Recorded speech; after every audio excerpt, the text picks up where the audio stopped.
Hey, everybody. Welcome to 30 and 5. I'm your congenial host, Mike North, here on 560WIND.com. Make sure you check this wonderful website for everything and anything that's going on. You know what? Big doings in Detroit. I've just learned that's the place to be.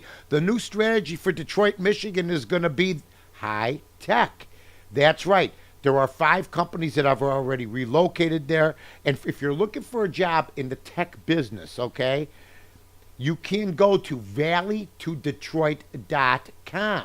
And I guess now people are able to get office space for next to nothing, able to start businesses for next to nothing. I mean, if you're trying to start a business in a metropolitan area like Chicago, okay, you need people unless you're in the tech business. Then you can be anywhere. For instance, Twitter has just moved there. Now, I don't know, if that's a good thing or a bad thing. It sounds good to me. Also, Quicken Loans is there in Detroit. So you have a town that's trying to reinvent itself. The Detroit Tigers right now are in first place. There's a cheap way of living there. It's regentrifying, if you want to know the truth. I think there's a lot of upside because they've hit the bottom. Detroit started hitting the bottom back in 1968 with the race riots, and then there was the people running to the suburbs of all walks of life. And all races, creeds, and colors. You know what's funny to me is they always talk about white flight. There's about 200,000, 230,000 people left in Detroit. And you know what? Over the last 20, 30 years, there was over a million and a half, 2 million. They weren't all white, okay? They left. Everybody left Detroit, okay? Because there's nothing there. Well, now there's going to be something there, and you got to be rooting for them. The technology industry coming there, maybe that will be the next big thing. You take people from the Valley in California, where it's very expensive to live, and you go over to Detroit, Michigan, where it's not very expensive to live.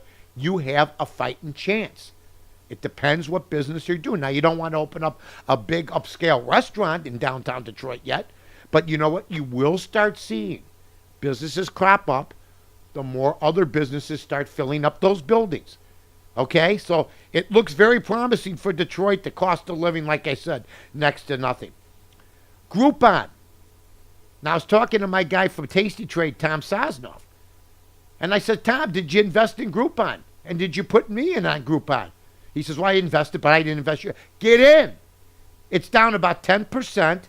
Andrew Mason now starting to wear a suit. See, when you go public and you're a major company, unless you're that kid from Facebook, okay, that can dress any way he wants, and I'm sure he even wears suits most of the time now, you got to dress up the part a little bit now, okay? For most people, you got to do that. Andrew Mason has seen investors take hits. The people that are in the Groupon business have not yet. So, you know what? It's the investors who are upset. They're down 10%. Quite frankly, I think it might be a good buy. But that's just me. What do I know? What does Bobby Petrino know? Bobby Petrino knows this. He hired a woman for a job that there were 159 applicants.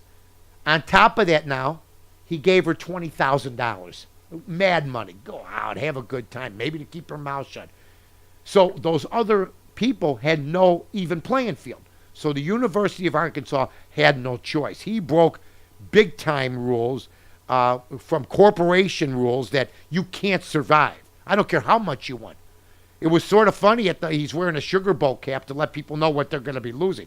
Well, you're going to be losing a heck of a football coach who basically bolted the Atlanta Falcons, who's had issues wherever he's gone. And you know what? I got to give Jeff Long, the AD, a lot of credit. He could have kept him.